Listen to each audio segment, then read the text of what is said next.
तो भाई लोग कैसे हो आप लोग। तो स्वैलो स्टार के नेक्स्ट इन नोवेल के एपिसोड नंबर 100 में आपका स्वागत है। तो चलिए शुरू करते हैं। लेकिन इससे पहले अगर आपने मेरे चैनल को सब्सक्राइब नहीं किया तो सब्सक्राइब करके बेल आइकन दबाना ना भूलें। तो जैसा कि हमने पिछले एपिसोड में देखा कि लूफेंग ड्रैगन स्टार पे आ चुका था और वो डॉकिंग के पैसे दे चुका होता है, लेकिन तभी एक और शिप जो ब्लैक में थी और उसमें और डिजाइन बनी हुई थी वो लूफेंग के लगभग 100 मीटर साइड दूर जाके लैंड करता है और उस शिप में से एक मोटा सा आदमी निकलता है और उसका फेस पे 2 पर्पल निशान थे और वो बहुत ज्यादा ही एडोरेबल था और उसकी हाइट सेम टू सेम लूफेंग के ही जितनी थी। अब वो बाहर निकलता है और उसके पीछे 4 गोरिल्ला साइज के आदमी खड़े हुए थे और वो उसके बॉडीगार्ड्स थे। और अब बताता लूफेंग को बताता है कि उन चारों में से 3 स्टार लेवल पे है, वहीं पे एक स्टार लेवल 8 पे है और वो फैट बंदा वो अभी सिर्फ स्टार ट्रेवल लेवल 3 पे था। अब ये सुनकर लूफेंग शॉक हो जाता है क्योंकि उस बंदे के बॉडीगार्ड भी स्टार लेवल पे हैं और ये सिल्वर ब्लू एम्पायर गैलेक्सी से भी ज्यादा पावरफुल थे। और लूफेंग ये जान जाता है कि ये जरूर कोई बड़े फैमिली से आया हुआ बंदा है। अब हमें उस फैट आदमी को दिखाया जाता है जो आदमी सीधा लूफेंग के उसी शिप के पास आ जाता है और उसके शिप को छूते हुए जोर से कहता है कि ये तो एक ओल्ड मॉडल है जो कि मिलियंस ऑफ ईयर पहले डिस्ट्रॉय हो चुका था, the black dragon mountain X-81। और जितने भी शिप थे वो पहले ही खत्म हो चुके हैं और यहाँ तक कि ये शिप लग्जूरियस मेटल एट्रियम से भी बना हुआ है और मैं आज इस शिप को अपनी आंखों से देख पा रहा हूँ। और वो लूफेंग के पास जाता है और कहता है कि ब्रदर जब ये तुम्हारे काम का नहीं होगा तो कहना, मैं इसे खरीद लूंगा। वैसे भी 10 साल बाद मैं इसे खरीदने के लायक जरूर हो जाऊंगा। और फिर वो कहता है कि चलो मैं तुम्हें खुद को अपने से इंट्रोड्यूस करवाता हूँ और वो कहता है कि मेरा नाम गाओ सेंग है और तुम मुझे गाओ सेंग बुला सकते हो। तो लूफेंग गाओ सेंग से कहता है कि इसमें मैंने रिपेयरिंग किया है और तब जाके ये मैं फिर चलाने लायक बना पाया हूँ, तो इसलिए मैं इसे बेचना नहीं चाहता हूँ। तो गाओ सेंग कहता है कि कोई बात नहीं, ऐसा चलता है। और वो कहता है कि तुमने अपना इंट्रोडक्शन नहीं दिया। तो लूफेंग कहता है कि मेरा नाम है लूफेंग। तो अब फिर वो ब्रदर लूफेंग को कहता है कि तुम अकेले यहाँ पे आए हो, कोई तुम्हारे साथ नहीं है। और वो कहता है कि यहाँ पे सिर्फ सिटी तक ही प्रोटेक्शन मिलती है और यहाँ से बाहर कोई भी प्रोटेक्शन नहीं मिलेगी और शायद यहाँ तुम्हें कोई चोरी भी कर सकता है। तो लूफेंग हंसता है और तभी लूफेंग के पीछे वही दोनों सिल्वर गार्ड्स निकल आते हैं जो कि ब्लैक कपड़ों में पहने होते हैं।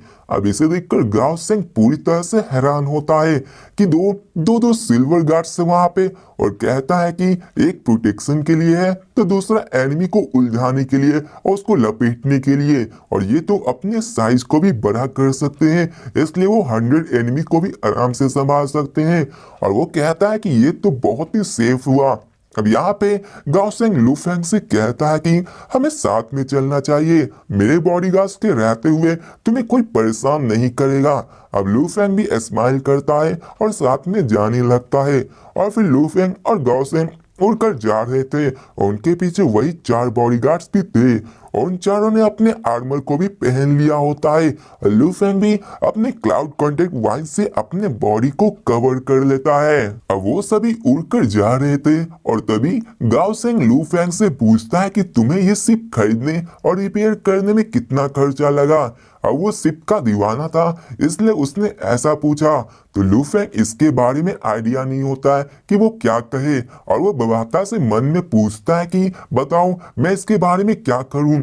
तो बवाता कहती है कि उन्हें कहो कि ये सिर्फ 9 बिलियन डॉलर्स की है और इतने पैसे मुझे सिर्फ खरीदने में ही लगे हैं और अगर इसके रिपेयरिंग और चेंजमेंट की बात करें तो इसमें total 2 billion dollar black dragon का खर्चा आया है। अब ये सुनकर लूफेंग कहता है कि पर ये तो बहुत ही ज्यादा है। तो बवाता कहती है कि क्या हुआ, ये ज्यादा नहीं है क्योंकि ये सिर्फ पूरी इट्रियम मेटल की बनी हुई है और 1 टन इट्रियम मेटल की कीमत 3000 ब्लैक ड्रैगन डॉलर से, और वैसे भी इस शिप में पूरे इट्रियम्स लगे हुए हैं और ये शिप प्योर एट्रियम से बना हुआ है। और फिर लू फेंग गाओ सेंग से कहता है कि मुझे इसमें total 9 billion black diamond dollar का खर्चा आया है और ये सिर्फ खरीदने के लिए था। और इसमें अगर रिपेयरिंग की बात करें तो मुझे टोटल 2 बिलियन डॉलर्स लगे हैं। तो ये सुनकर गाओ सेंग कहता है कि तुमने थोड़ा सा कमा लिया है। और वो कहता है कि आजकल ये मॉडल बहुत ही ज्यादा मुश्किल से मिलता है। और फिर वो कहता है कि अगले 10 साल में मेरे डैड ने मुझे एक प्लानिट देने का वादा किया है। वो मुझे एक प्लानिट को गिफ्ट के रूप में देंगे और उस प्लानिट पे टोटल 11 बिलियन लोग रहा करते हैं। और अगर हर बंदे ने 0.06 ब्लैक ड्रैगन कमाएंगे तो पूरे साल में मेरा 600 मिलियन ड्रैगन कॉइन हो जाएगा।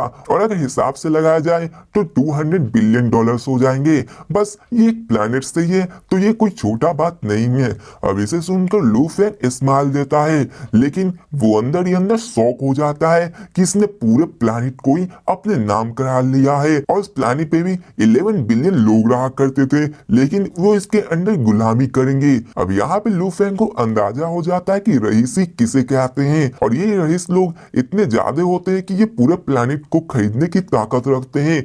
और अब फिर वो लोग ऐसे ही बातें करते करते आगे जा रहे होते हैं। और लू फेंग वहां की खूबसूरती को देखकर हैरान था। और वहां पे गाओ सेंग वहां की जगह के बारे में बहुत कुछ बताता है। और वहीं पे उड़ते उड़ते 10 मिनट के बाद लू फेंग उस जगह को सर्वे कर लेता है। और वहां पे उसे कई सारे कैसल दिखते हैं, लेकिन वो महंगे थे। और गाओ सेंग कहता है कि न जाने मैं उन कैसल को कब खरीद पाऊंगा। यहाँ का सबसे ज्यादा सस्ता कैसल भी 1 बिलियन ब्लैक ड्रैगन डॉलर से भी ज्यादा है। अब इसे सुनकर लू फेंग फिर से हैरान हो जाता है, क्योंकि एक कैसल की कीमत बहुत ही ज्यादा थी। और अब फिर गाओ सेंग लू फेंग से पूछता है कि क्या तुम किसी प्रॉपर्टी को ओन करते हो। तो लू फेंग कहता है कि नहीं, मैं अभी बहुत ज्यादा यंग हूँ, इसलिए मेरे पास अभी कोई प्रॉपर्टी नहीं है। तो गाओ सेंग भी कहता है कि मेरी भी यही सेम केस है, मैं अभी यंग हूँ, इसलिए मैं अभी अपने प्रॉपर्टी को ओन नहीं करता हूँ, लेकिन 10 साल बाद मेरे पास पैसे आएंगे तब मैं एक कैसल को खरीद कर मजे करूंगा। और वहां पे लू फेंग और भी एक्सप्लोर करता है, और वहां पे कई सारे सिटीज भी होती है। और फिर वो लोग एक गेट के पास जाते हैं जो कि लगभग 1 किलोमीटर चौड़ा था। और वहां पे उन्हें एक कम्युनिकेशन नंबर मिलता है जो कि फोन नंबर के ही सिमिलर था, और उससे हम लोग एक दूसरे से बात कर सकते हैं सिर्फ उसी प्लैनेट पे। लेकिन अगर हम दूसरे प्लैनेट पे हैं और हमें बात करना है तो हमें वर्चुअल यूनिवर्स नेटवर्क का यूज करना होगा, जिसके सारे हम कोसों दूर होके भी उनसे बात कर सकते हैं। अब गाओ सेंग लू फेंग से उसका कम्युनिकेशन नंबर मांगता है और वो अपना नंबर भी उसके साथ शेयर कर देता है।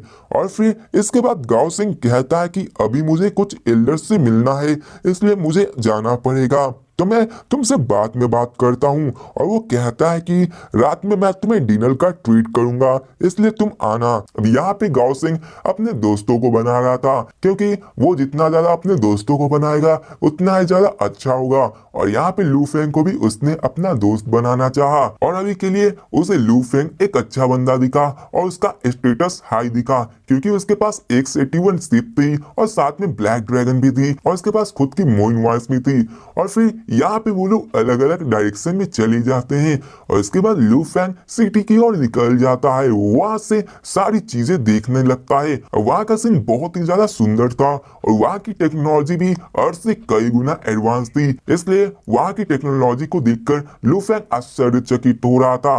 और जैसे कि लू फेंग दूसरे प्लैनेट पे था, तो वहां की हर बंदे अलग अलग किस्म के थे, और वहां पे एंडलेस पर्सन थे, और सभी स्टार ट्रेवल 1 2 3 4 5 6 7 8 9 ऐसे ही कई सारे बंदे थे, जहां देखो ये भरे पड़े थे। और ऐसे ही करके स्टार लेवल की भी पारी थी जो कि 1 से 9 तक में भरे हुए थे।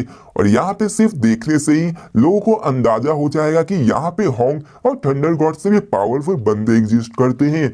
और फिर इसके बाद बबाता लू फेंग से कहता है कि मैंने पहले ही यहाँ पे सपोर्ट सर्विस को कॉल कर लिया है, और अभी dragon mountains empire administrative office यहाँ से 200 किलोमीटर दूर है, तो पहले हमें वहां जाके ब्लैक ड्रैगन माउंटेन एम्पायर का सिटीजनशिप ले लेना होगा। और फिर लू फेंग इसी के साथ वहां के लिए निकल जाता है। तो भाई लोग, इसी के साथ ये वीडियो भी खत्म होती है, तो मिलते हैं नेक्स्ट वीडियो में, तब तक के लिए बाय।